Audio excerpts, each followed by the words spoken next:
Bonjour Daniel Obono, merci d'être avec nous, député La France Insoumise de Paris. On peut en discuter, c'est une bonne idée, pourquoi pas, pas de totem, pas de tabou. Est-ce que vous avez trouvé le président plus ouvert hier ?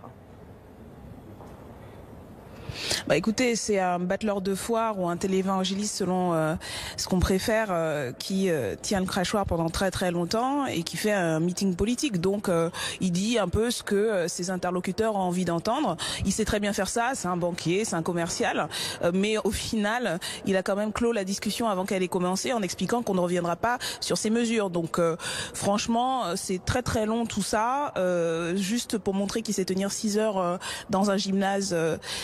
C'est un peu ce que nous disions en fait, tout ça pour ça, franchement, une grande com, oui, très très longue, mais au final, qu'est-ce qu'on apprend de plus et qu'est-ce qu'il annonce de plus? Rien, fondamentalement, rien.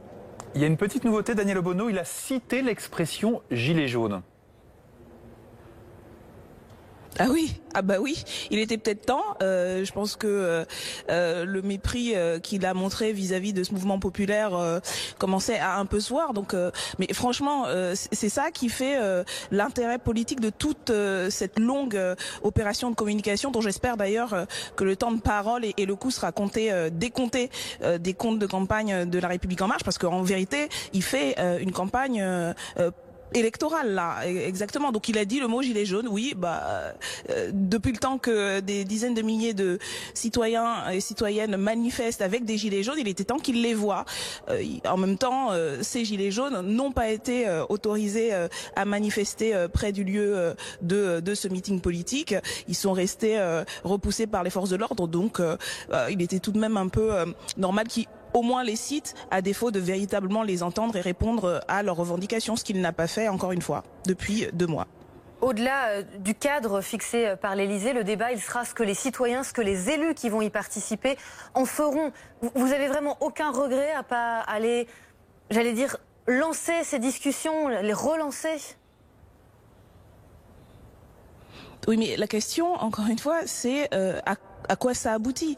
En vérité, là, ce qu'on a, c'est un processus qui est verrouillé par l'exécutif. Je vous rappelle quand même que l'instance indépendante qui était censée mettre en œuvre la chose, le machin, ne sera pas si indépendante que ça, parce que ce sont 2 membres du gouvernement, donc quelque chose qui est verrouillé par en haut, par l'exécutif, ou c'est l'exécutif qui fait les questions, les 35-36 questions qui ont été posées de manière orientée et fermée, et c'est Jupiter qui va décider à la fin. Donc franchement, à quoi ça doit servir si au final on dit en gros venez discuter, parler, encore heureux. On est en démocratie, on est dans un état où il y a par exemple des parlementaires qui font aussi ce travail-là, qui sont censés le faire, et au final tout ça va aboutir à quoi?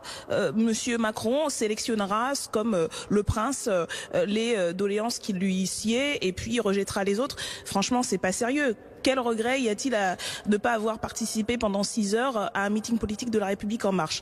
En vérité, les citoyens et citoyennes se sont déjà emparés du sujet. Tous les samedis, depuis plus de 2 mois, elles et ils sont dans la rue. J'espère qu'elles et ils seront à nouveau très présents samedi prochain.